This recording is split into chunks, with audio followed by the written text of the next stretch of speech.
Welcome to the Big Play Cleveland Show. I'm Gabriella Cruz alongside Chris McNeil, Nick Padone here downtown in studio, Burke Lakefront Airport. Shout out to our producer, Ryan. And we are just enjoying another bit of a snow wave, guys, as we talk about all things Cavs and the All-Star break. And we'll break down some of the new hires Ohio State's got going. Mac McClung, the three-peat for the dunk contest. I don't know, maybe that was... Did you find the All-Star Weekend festivities entertaining, or did you pay attention? And I think we'll get into this a little bit later. Yeah. I watched it a little bit while I was on ski weekend. McNeil's, Nick, we did our annual President's Day ski weekend this past weekend, hence the sweater. So I'm going with the full ski garb here. Full ski dad. A lot of fun. We got a lot of snow here in Cleveland, and I know along the snow belt, so it was perfect for skiing up there in Ellicottville. For those of you who haven't been, I highly suggest Holiday Valley. I've been going for over 30 years. It's fantastic. I don't get paid for that, but it's a great time, and it was fun. I got my boys in studio here. We're on our trip back, so all good vibes here. No, the NBA All-Star Game, though, were not great vibes. I did not enjoy that. I like watching it with my boys every year. They kind of fill me in on the players and what's going on around the court, but I'll tell you what, man, it has really gone downhill, even from where we thought it was before. Oh, we're in bad shape, and we'll break it down later in the show. We did get, bombarded with a lot of snow, dissimilar to Chris, who was out being active, skiing in all of this great snow. I didn't leave my house. I started my car this morning on Monday in the same location. I left it Friday when I got home from work, awesome. and I didn't leave home all weekend long. So, Nick, this weekend I was in Ohio, I was in Pennsylvania, I was in New York. My son, shout out Bishop Fenwick, won the MSL in basketball. So way to go, Grady McNeil. Way to go to that team.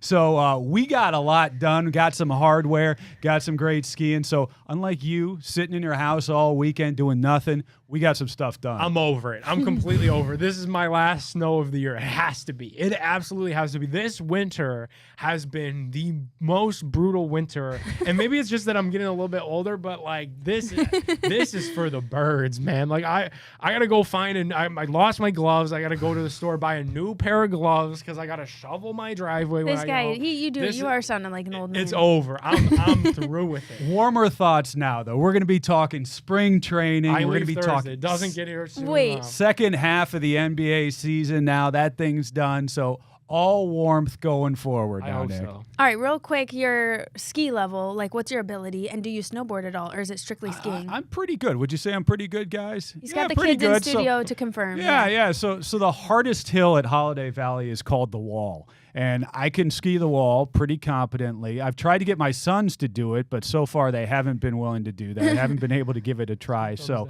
I think that's kind of my stick, my measuring stick for my skiing ability.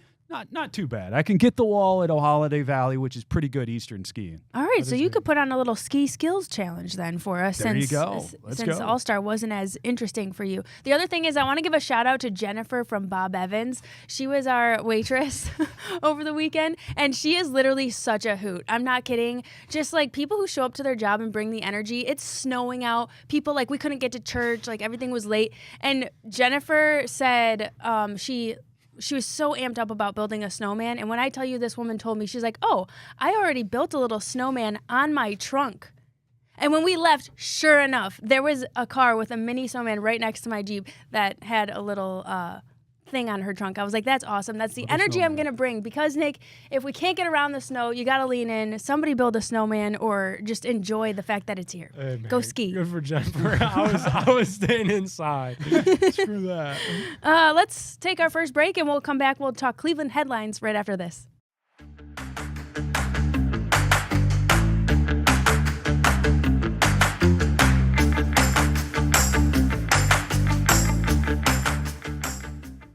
Welcome back to the Big Play Cleveland Show. We're going to get into our Cleveland headlines brought to you by Fairway Ford. Cleveland headlines brought to you by Fairway Ford. Fairway Ford is the biggest Ford truck dealership in Ohio. They have the largest selection of Ford F-150s and Super Duty trucks, and they won't be beat on price by any other Ford dealers. Don't let a short drive to Canfield prevent you from saving thousands on your new truck. Fairway Ford, the largest inventory of new Ford trucks, the lowest pricing, and the same hometown level of service. Visit fairwayfordohio.com. I think there's a lot of people that have sat through this weekend and just watched snow accumulate on their Honda Accord or whatever it might be, that have listened to this show that just might finally say, screw it. I'm taking the drive to Canfield and I'm doing the fairway forward because, a truck in this kind of weather is what you four-wheel drive, need. get a truck so you can get through these Northeast Ohio winters. Amen. Okay, guys, Cavs All-Star Weekend, we kind of touched on it a little bit. I mean, it's still cool to have representation down there. Mitchell and Mobley winning the skills challenge. Garland, he showed up in the three-point contest, didn't make it past the final round, but hey, good for him. What'd you think? Tongue in cheek, we did win the skills challenge. So I put out there, Cleveland, we are a city of champions once again. Hey, shout out to those guys. They went out, they gave it their best. Unlike San Antonio and the Spurs, who were doing some Bush League type of things out there. It was, and there are a lot of people who pointed this out on social media.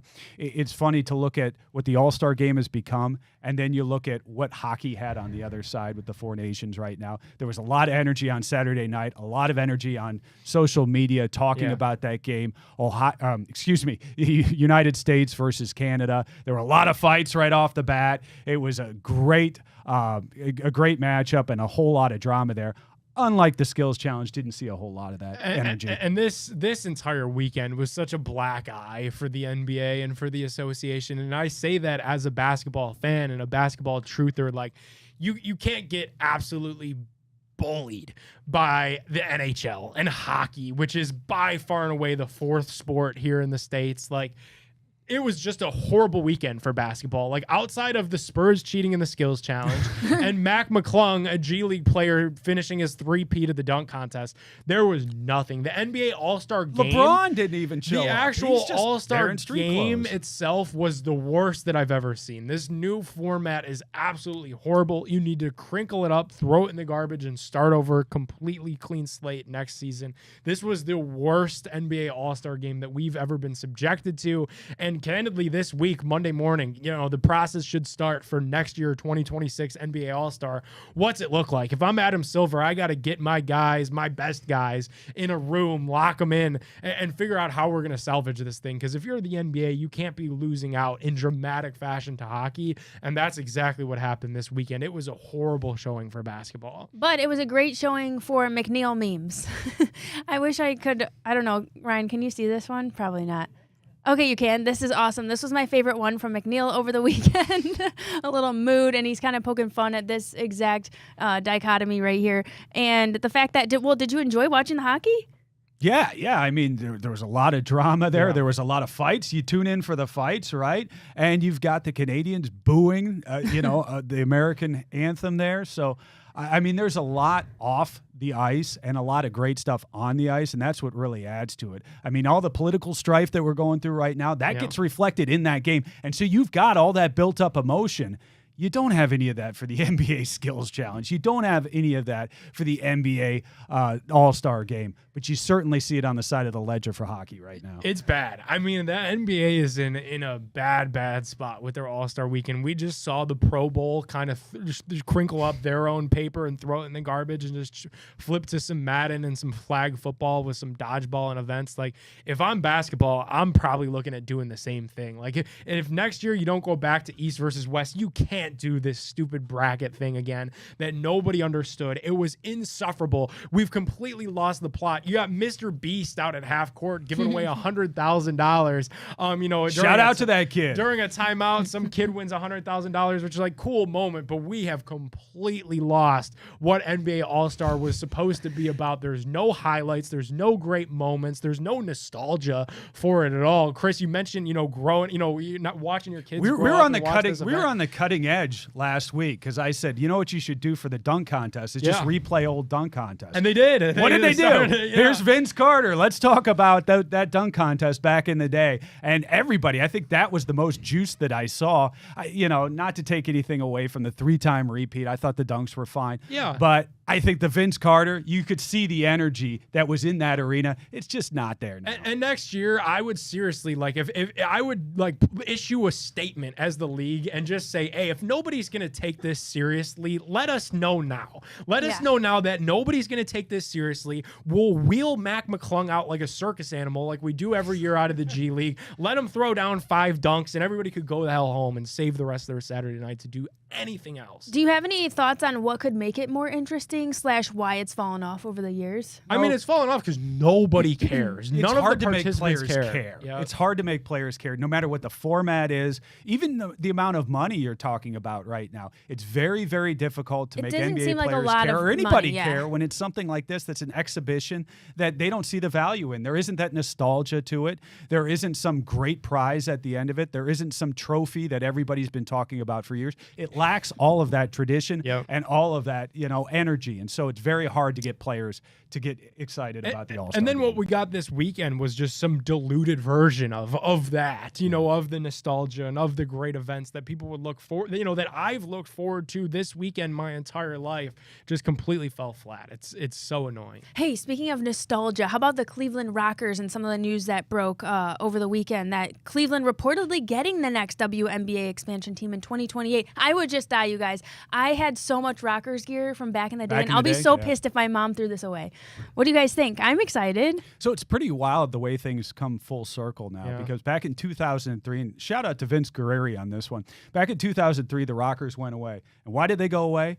Because LeBron James was coming to town. The Guns at that time were trying to basically make the Cavs as attractive for a sale as possible. So they were jettisoning things that weren't making them money. And right then, it was the Rockers at that time. So they jettisoned them. They signed them, or they sell the franchise to Dan Gilbert 2 years later. And now we see years later, Dan Gilbert brings them back, which is just fantastic. And, kudos to him for recognizing that as an opportunity here in Cleveland. I think people are really going to rally around the Rockers. I'm pretty excited to have them back. I know I was talking to my daughter, Riley, this morning, and she was very excited about it.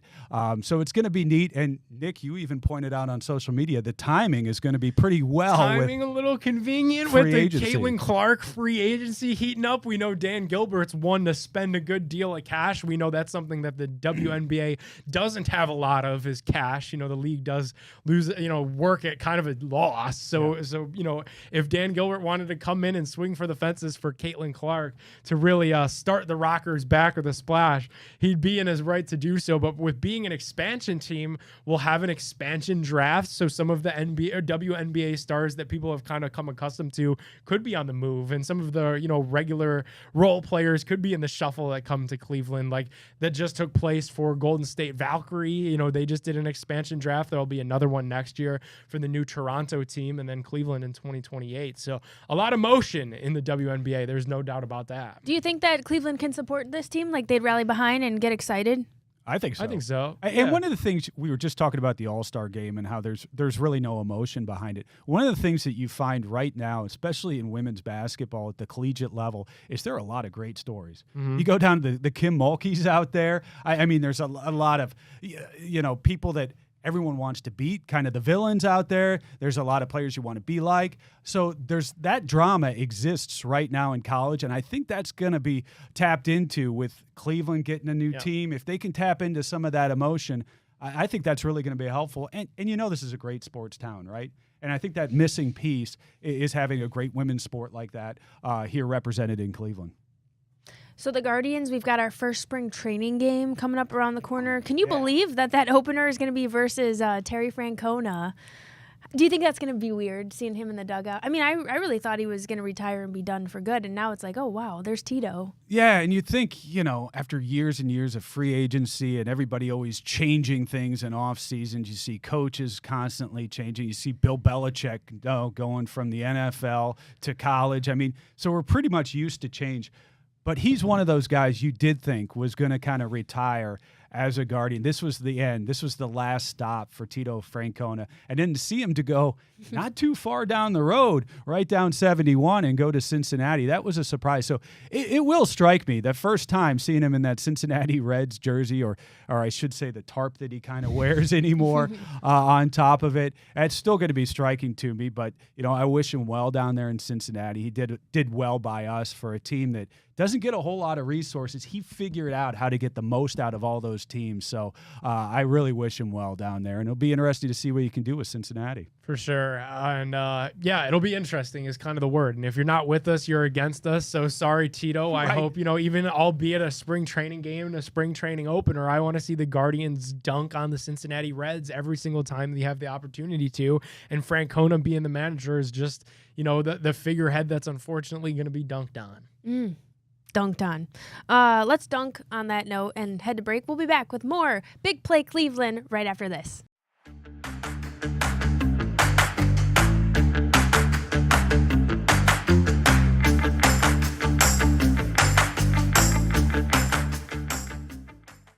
Alrighty, welcome back into Big Play here at the Greater Cleveland Sports Awards. Having a lot of fun, and now we are joined by a very special guest. Mr. Mike Hargrove joins us at the basement of Rocket Mortgage Fieldhouse. Thanks so much for popping on. What has this night been like for you? Back in the land, back hanging out with the fans. I'm sure a lot of selfies, autographs, doing the whole thing. It's been a lot of fun, and it kind of reaffirms your faith in the fans of Cleveland that they do like sports, which we've known all along, all of us.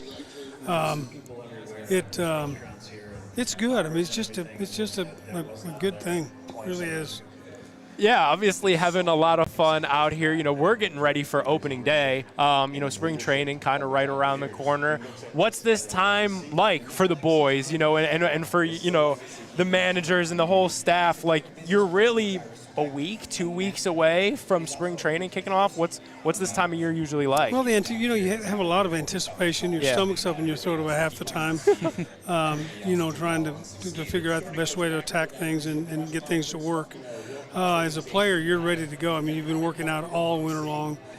Excuse me. You're tired of just taking batting practice and just throwing baseballs. You really want to get it started, and so you're really looking forward to it. And most of the time, at least when I played and when I managed, a lot of the times that players would show up a week to 10 days early, without they'd give it, hey, here's your report date, and they'd show up 10 days earlier than the report date. So everybody's ready to go. They really are, and the manager and coaches, I'm sure that they've had hundreds of meetings and figured out and plotted their course and to see what their strengths and weaknesses are for the upcoming season and ways to make things better. We've been talking about those 90s teams here in Cleveland, and I was a teenager at the time, so it hit me right at the right time, and I just absolutely adored those teams. And one of the reasons was you had so many personalities on those teams. What was it like to manage all those different personalities, from the Albert Bells to the Manny Ramirez to the Omar Vizquels, everybody on those teams, and bring them to the heights that you did? Well, it certainly wasn't boring. You didn't lose your focus. I believe everybody. You, me, everybody has a hook. Yeah. It's one thing that if I can grab a hold of what your hook is, I can convince you that you can be better. Follow what I'm saying? Yeah. So that's what I tried to do with people. For instance, Albert Bell was really his big thing was setting all the offensive records of the Cleveland Indians. He wanted to be number one in all the home runs hit, career right, all the way down the line. So having that hook, I used that hook to kind of say, Albert, if this continues on, you're not going to be able to reach those goals. And he'd say, why not? And that's because I won't play you. And if I don't play you, then you can't get it, right? So pretty simple. So yeah, and most of them not as dramatic as that. Sure. But everybody's got something to kind of grab them by the nose and say, okay, here's what we're going to do. The clubs I had in the 90s, especially 95, Yeah. It was a club that knew, they knew when it was time to work. And they had good time up to 10 minutes before the game started. I would say good time. They run their own program for an hour. If one of them was sitting down doing nothing, playing cards, whatever it was, they did it up to a certain time. and they knew that that time was their time, and then when that time came, now it was my time, and it was time to play the game and get ready for the game, and they were very, very good about it. I didn't need to remind them of that very often at all. They were ready to play, and they played hard. And as a manager, you got to love that, right? And they loved having fun. We just heard a story from Charles Nagy where there was a couple nights down in the flats where they took over a band stage, and he had Omar on the drums and somebody else trying to play. Jim Tomey's trying to play the guitar. And Jimmy can't play guitar. Yeah, they like that he thought he could. I heard about that too. I wasn't there. I'm glad I wasn't there. That's awesome. Speaking of those personalities, how about managing Manny Ramirez? You said what it would take to get to Albert Bell. What was it like to get to Manny Ramirez? Manny was back then, as a young player, as a young man. I mean, Manny wasn't at 19, 20 years old. Yeah. Manny was shy. Yeah. Personally, he was never intimidated, but he was shy. And I think a little insecure, and so there were times that, Manny would play not to make a mistake instead of being aggressive and going and making a play. I know in spring training one year I noticed that Manny would go back for a ball to the wall and he'd stop like 30 foot from the wall, and the ball would hit short and bounce out as a catchable ball, and he always pulled up short. And I said, man, he said, well, I don't want to look bad going after the ball and not getting it. I said, okay, here's what we're going to do then. Play deeper. So we started playing, instead of playing a regular right field depth, we moved him back 30 foot. And said, okay, this is where we want. This is your depth now. And he took that and ran with it. It didn't cure his insecurities at times, but he was a much more aggressive outfielder playing back. And had talks with him about not being afraid to make a mistake. We all do, and Manny's an intelligent, smart guy in a lot of ways, and his hook was probably more his insecurity as much as anything. That's interesting. Yeah, that is interesting. I feel like we don't hear that one side. more for you. The guy that we were just talking to here at the Cleveland Sports Awards here tonight, Jim Thome. What was it like managing Jim Thome, and what was the hook for him? Well, it was a pleasure, managing Jimmy. You said, Jimmy, here's the bat, here's the ball, here's your glove. Go ahead. Yeah. Charlie. Now, you did move him from third to first, as I recall, back in those days. He was. Jimmy always had a really strong arm, but it wasn't always controllable. Yeah, I remember those days. Yeah, me too. So, and we worked really. We did extra work with him all the time. In fact, we did so much extra work with him that our trainers came to me and said, Mike, you got to back off because his shoulder's a little tight, and we don't want to injure him. So you got it. So we did. And I went to John Hart one day and I said, what do you think about moving Thome to first base? I've been thinking about this. I think it'd be a good move for us. And he said, we'll try it. So that winter, I had Jimmy. He was living out in Aurora in Barrington. Yep. And I'd have him meet me down here at the ballpark in my office, 3 days a week at 10 o'clock. And we'd sit there and there's a big whiteboard in my office, and we'd go over, positioning and different things about playing first base that he needed to know, and drew him up there. And he took to it like a fish to water. He became a very good first baseman. He came, he made the Hall of Fame because of his bat, but he also, his glove certainly made a big difference too. So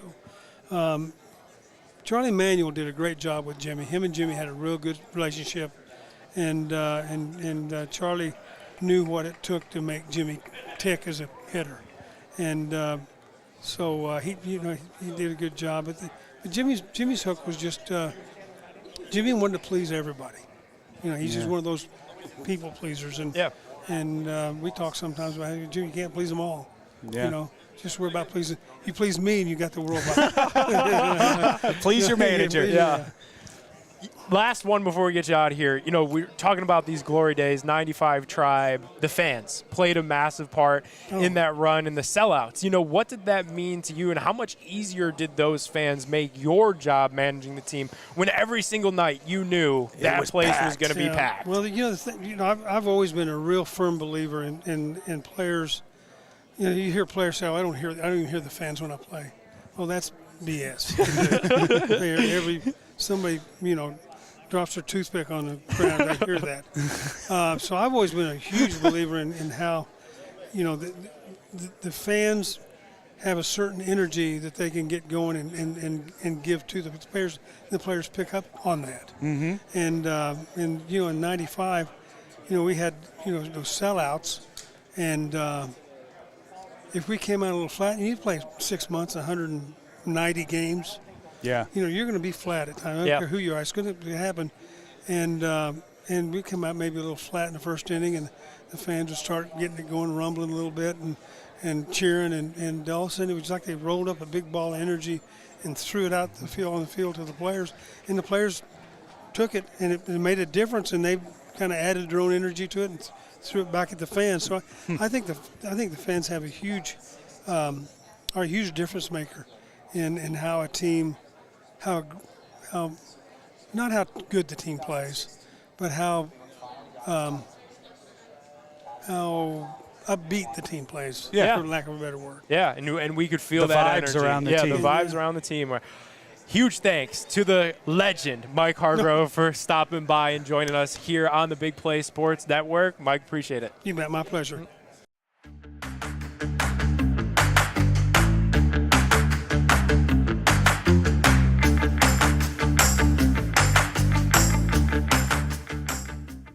Huge thanks to Cleveland baseball legend Mike Hargrove joining me and Chris out there at the Cleveland Sports Awards. And welcome on back into the Big Play Cleveland Show, brought to you guys by our friends over at Northeast Factory Direct. If you've been like me, you probably haven't left your house because it's been really cold. And if you've been like me, you're probably identifying a thing or two around the house that needs to be done, that needs upgraded. Go to Northeast Factory Direct. Northeast Factory Direct is going to be the place that helps you out with all of these projects, big or small, because they truly have your entire house covered. They can help you bring your dream kitchen to life. If you need cabinets, hardware, countertops, flooring, even high top of the line appliances, they've got it all at about half the price of your normal big box retailer. So visit them online, northeastfactorydirect.com, but you got to check them out in store. Cleveland, Euclid, Macedonia, North Canton. It's truly a unique furniture buying experience.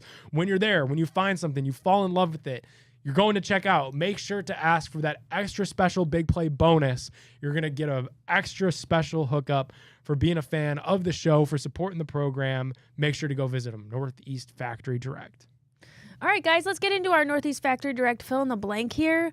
Okay, spring training we were just talking about is honestly in full swing now. We saw Bieber throw in a bullpen that was pretty hot on social media the other day. How great was that to see? So Needed cool. that, yeah. Sight for sore eyes right there. Big pick-me-up, I think, for a lot of people. How about blank is the player I'm most interested in checking out during spring training this season? Gab, for me, it's got to be Juan Brito. You got to see what we're going to do with long-term at second base. Now, obviously, Andres Jimenez is gone, so you got to figure out whether this young up-and-comer is going to be the answer that we're looking for there at second base. We traded Nolan Jones for this guy. We see him as the future, potentially there at second base, and I'll be interested to see what he can do in the spring. Yeah, absolutely. And that's going to be a massive question mark throughout this spring. Is it going to be Juan Brito? Could it be Angel Martinez? He gave us a couple of fun games throughout last year. The player I'm going to be watching close is the player that's starting Saturday. Give me Tristan McKenzie. I think this is a big year for Tristan McKenzie. Obviously, he's such a fan favorite, but just hasn't been right these last couple of seasons and finished all of last year in Columbus. That kind of hurt the guards. The guards needed some pitching there down the stretch, and Tristan not having, his mental straight, not having, his 100% health, like that hurt Cleveland down the stretch. So I'm looking forward to Tristan McKenzie starting off this season strong this Saturday in Goodyear against the Cincinnati Reds. Start things off with a good performance, and then we need that good pitching throughout this entire year. We know how important that is here in Cleveland. Yeah, the pitching is going to be huge. I'd like to see Big Christmas come on out and have us a consistent year at the plate. It'll be interesting to see what they do with Big Christmas there in right field. Yeah. Him and Will Brennan, are we going to continue with those two kind of platooning a little bit? Are you going to give a little bit more to Big Christmas? I would assume so. But that's going to be an interesting mix, and that's something that hopefully will be sorted up in spring training, but we'll see. And if either of those guys are screwing around or maybe both, Chase DeLauder also out there kind of waiting in the shadows. And it feels like that could be a name that fans are going to be clamming for come later this season. And I think that's good for the club, having that healthy competition and people making each other better. It'll be really fun to see how this plays out.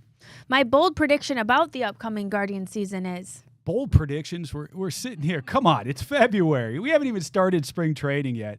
I'm trying to be positive about this team coming into the offseason. And I'll tell you, shout out Charlie Lee. I'm doing a lot of shout outs this weekend. But we were talking Guardians over the weekend. He has them, and this is a friend of the family, he has them over 90 wins this year, which I think, wow. I don't know, what he had been drinking at that point, but I'll have a few of those. I'd love to see this team being that successful. It's once again going to be on the back of the power of friendship, young guys not knowing any better. That's basically what you got with this Guardians team because we didn't add anything in the offseason. We really did some subtraction, and now you've got those young guys. We're going to be talking about it again coming up from Columbus, and we're going to need those young guys to show up real quick if we're going to be very competitive this year. All right, you guys ready for a bold prediction as we sit here on February 17th? My bold prediction is that there's going to be some regression with these guards, and they're not going to start bold. as hot. That's not very bold. My bold prediction, though, is that they win the American League Central by one game. By one game, Let's the go. Cleveland Guardians are your AL Central champions, and we have a heart attack-inducing summer full of fun baseball and competitive baseball here in a Central Division that's improving. I think a little bit of regression, nowhere near 90 wins, but they find a way to come out of it on top. I like it. Is what I'm feeling right now. A little less bold than Bill Nye, but still positive for us. Yeah, how about this? Bill Nye, predicts last week that the Guardians are going to, go out there and win the World Series. So as a good journalistic program that we run here over the Big Play Cleveland Show, find his website, find some contact information, shoot over an email. We were denied by Bill Nye in less than 1 hour. I sent the email. It took them less than an hour to decline Bill Nye from joining us on this program. So what could have been? We got Mike Hargrove, great interview at Cleveland Sports Sports. That could have been Bill Nye's spot. I'm just saying. Damn. Hey, the Guardians hosting a Pokemon Go night is. Remember when this was so hot? Has this been I'll here? be there. Okay. Has Pokemon this been Go. Exciting for. I remember when it was Nick's hot in like gonna catch 'em all. 2016. I love this. I mean, it's so disappointing. How did Pokemon Go ever fade away? Because like those couple of weeks, or really it was probably like a month, where it was like such a hot thing. Like people were out and about. You would see people all over like hunting for Pokemon. Old people, young people, everybody was so into Pokemon Go because it was the hottest thing. But then out of nowhere, it kind of just like faded away and disappeared. It was wild. And for anybody during that time, I mean, people were walking around like zombies trying to catch those things, getting hit by cars. I mean, it's crazy times. You had Ed and Peggy Gallick on the news saying, like, if you drive and play Pokemon Go, the Cleveland police are looking out for you. You know, like, it was a big, big thing. But it kind of faded away. So I'm glad that the Guards are bringing it back. Like, May 9th would be a fun time to be And it's there. confined, you know. It doesn't look like anyone's going to get hit by a car. It's just, you know, there are going to be routes that bring you to different parts of the stadium that maybe people at the ballpark that people don't go very often. Kind of get you around. So you know all the crevices of the ballpark. I Are there really any do. places that you think that I they're should gonna be kind of hanging funnel out? people to that are fun to investigate that maybe people don't know about? Probably nothing that people. Well, I don't know that this will bring them to places that I think are interesting that people don't know about, like maybe in the underground and where the mascots huddle before they go out for like the hot dog run.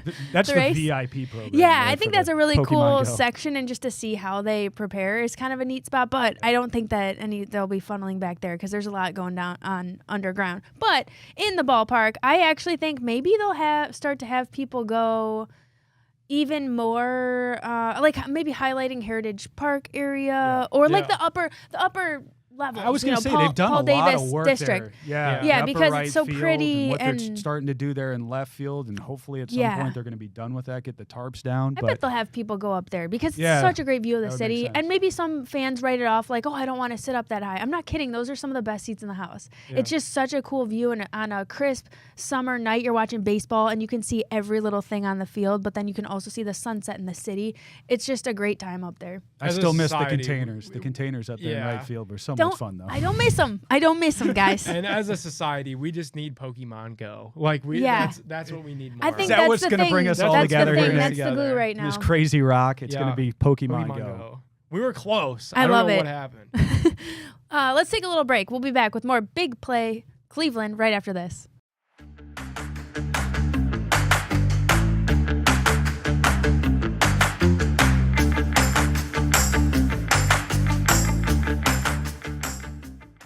Welcome back to Big Play Cleveland as we continue our fill in the blank, brought to you by Northeast Factory Direct. Okay, guys, the Browns being Shadur Sanders' first team visit is... It's due diligence, just like everything else. I think the fact that we were number one, that's kind of neat, and it's going to make some headlines there. But past that, I think it's more due diligence. Although, Nick, I will say, and you've been on the bandwagon for a while here, I think we're inching closer to Shadur Sanders being that pick at number 2 for the Cleveland Browns. Yeah, I mean, they need a quarterback. And you're kidding yourself if you do anything but quarterback. They need a quarterback. Shadur Sanders is, in my opinion, the best quarterback in this class that fits Kevin Stefanski's system. You'd be lying to yourself if you did anything but. And I think that the Browns being his first visit and top 30 visit. So this isn't just smokescreen. This isn't just trying to distract the media. Like, if you're burning a top 30 visit on a kid, you want him pretty bad. I'm going to say that this is kind of telling. You know, in Andrew Berry's only 2 first-round picks, he gave you tells both times that Jedrick Wills was going to be the pick there in 2020. He said that whoever the left tackle of the future could be didn't need to be a left tackle in college. If you guys remember, Jed played on the right side, as well as Greg Newsome. He said right before that draft, you could never have enough corners. You could never have enough help in your secondary, and then surprised kind of a lot of people and took a cornerback. I think it's all about the QB. They follow their actions, not their words. Right now, their actions are telling us quarterback is the most important thing for this organization right now, as it should be. I'm still not off the Abdul Carter train. I'm telling you, defensive end might be nice. I'm just don't poo-poo it here. I think all right, all the indications... win 3 games next year with Abdul Carter. Yeah, and we've done that before, right? We went out, get Myles Garrett, lose every game after that one, but I still really like him as a talent out there, but I'm with you. I think that the organization is giving you the tell that they're going to go for a quarterback, and I think right now it may be Shadur Sanders. All right, the Cavs' regular season record will be... Well, 44-10 right now. Once again, cutting edge here on the show. We talked about this, about a month ago or so? Yeah. 69 wins for the Cavaliers this year. That would put them 69-13. Nick, I think there is an outside chance that we could still do that. I like us 69-13 for your Cleveland Cavaliers. And I'm going with it. There's no reason to waver off of that now. Franchise record is 66-16. Yep. I think this team is special, and I think that would mean a lot to this team to be technically the best regular season Cavs team of all time. So I think they try to beat that 2009 mark, and I think by doing it by 3 games is right there for the taking. What did you make of the LeBron James hug of Kyrie Irving in the locker room at the All-Star game? Did you have any thoughts on that? Speaking of nostalgia and going back to the great Cavs team. It hits you right in the feels. I know Saturday night as well, they did the Saturday night festivities at the old Golden State Oracle Arena, whereas the Kyrie hit the famous shot, and it's, weird. Good memories there. Cool Good memories there. To hear Kyrie reliving those. So I don't know. It was almost cool as a Cavs fan to see the All-Star game happen in San Francisco, because we have a lot of memories and a lot of, history with that organization, if you will, for good or for bad. Okay, the Cavs, they're going to play the Knicks on Friday night. Cavs beat them back in October. I want to see blank from the Cavs versus Knicks. I want to see a playoff energy. Yeah. I really do. I've heard enough about the Knicks going out to the All-Star weekend. It always seems to be New York-centric no matter what they end up doing. But in this case, the Cavs need to reestablish that we are the class of the East. It's us in Boston, and the Knicks aren't up there. This game's going to be played here in Cleveland. I'd love to see the crowd really get into it, playoff atmosphere, and I'd like to see the Cavs roll. It's very important, I think, we come out of the All-Star break and keep that same momentum that we had from the first half into the second half, and beating the Knicks handily on Friday would go a long way in helping that. Yeah, the Knicks right now currently 8 games out of that 1 seed, so I'm comfortable comfortable about where the Cavs are at, Yeah. regardless of how this game shakes out. But I do think it would be nice for the Cavs to flex their muscles, to prove that, you know, New York is not the big team out of the East this year. It's the Cavs, it's Boston. New York had the big splashy offseason when they traded for Karl Anthony Towns, you know, and that was the big All-Star game. Yeah, and that was the big, you know, move that everybody was talking about all offseason long. It's panned out for them. You know, being a top 3 seed in the East is pretty damn good, but I would like to see the Cavs win Friday. It would mean a lot to me. Cavs dub. Mark it. Thanks again to our friends at Northeast Factory Direct. That was a little bit of our fill in the blank. Be sure to check out Northeast Factory Direct at any of their locations, Cleveland, Euclid, Macedonia, or North Canton. And don't forget to ask about that big play bonus. We're going to take a break. We'll be back with more Big Play Cleveland right after this.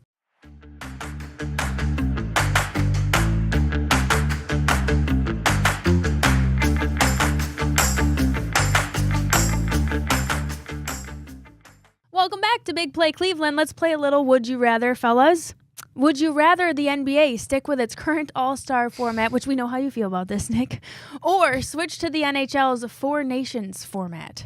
You know, after last week with the Cavs and Tristan Thompson going up to Canada and having himself a good time, having a fight afterwards, throwing down a mean dunk in garbage time, like literally garbage time as the clock ran out, and then going after it and getting after it with some of the fans in the crowd. I would love to see the United States versus Canada in the NBA, and put Tristan Thompson, Team Canada, just to add that extra little twist there. You know, obviously he is Canadian, but seems to take objection with some of the folks that are up there. So I think it would be fun to do some kind of a nations thing, and then you have the European team, something along those lines. I think you got to come up with a new way to infuse some passion into this thing. Right now there's zero, so anything you could do to kind of get some juice into this thing would be very helpful. Yeah, literally anything. You know, like I know the question right here reads, would you rather the NBA stick with its current All-Star format? You could just stop it there and give me the other option, because whatever happened on Sunday can never be done again. Like we need lock to just, up all the orphans in this country. Well, I'll go with that. Yeah, that's whatever is the like we have to do. So try anything else other than what happened this past weekend. Okay, fair enough. Would you rather be the head coach of Ohio State football or the Ohio Lieutenant Governor? No, I would not. I would not want to have that kind of pressure. Make me the Ohio Lieutenant Governor. I don't want to deal with being the head coach at the Ohio State University in this state. However, Chris, if you are the head coach of Ohio State, you could do something that the current head coach of Ohio State hasn't done recently and beat that team up north. I mean, if you were the guy to come in after these couple weird years for the Buckeyes and beat Michigan, I think you'd be feeling pretty good. But yeah, I think there's a lot less pressure on the lieutenant governor. And shout out now to Tressel. Jim Tressel sworn in as Ohio's lieutenant governor Pretty on wild Friday. times, That is, right? yeah. The country, I was saying before the show, Stephen A. Smith is going to be the next president of the United States. Like There's a hot take. This country just runs on the backbone of content. And we need our presidents, our leaders to be clippable. We need everything to be content. And that's not necessarily competent. It's not competent, but just content and clippable. Yeah. Like that's just the way that the world is moving. Like we're gonna live in a world, you know, where we grow up and Chris, your kids, like Logan Paul's gonna be president one day, Mr. Beast is gonna be president. Like that's just the way that this is all moving. And then they'll, instead of like, do you think they'll name it Vine Street or something where the White House is? They'll throw back maybe. everything to all the like content creators that have overtaken all their social media Yeah, platforms. because that's just the way the world is moving is just content. Living in crazy times right now. But you know what? At least we have that rock of stability that is the Cleveland Browns drafting at the top of the draft once again. We can count on that. Nick. All is okay in the world. Yeah. Would you rather the Browns be a functional organization Well, that'd be fun. or get a third helmet shell for next season? Yeah. Come on, give me the Browns being decent in any form. I mean, I'm sick of last year we changed the face mask, right? This year, we're talking about another helmet. Every single year, we get a new uniform or some other distraction for the fan base. Can we just get some competent play on the field for the Cleveland Browns? Give me that, Nick. These things also have the tendency to play better and to be more enjoyable. Like the Detroit Lions just did this, where they got the new uniform, all black with the black helmet. Kind of goes against their tradition, is that Ford Motor gray with the Honolulu blue. But so they went all black, and it was cool. People loved it and leaned into it. Well, people loved it because the Lions were good. People loved it because they were blowing out teams wearing these all-black uniforms. If the Browns are good, and whoever they drafted, the number 2 overall pick, Shedeur Sanders, Cam Ward, whoever is throwing touchdowns wearing this new alternate helmet, people will love it.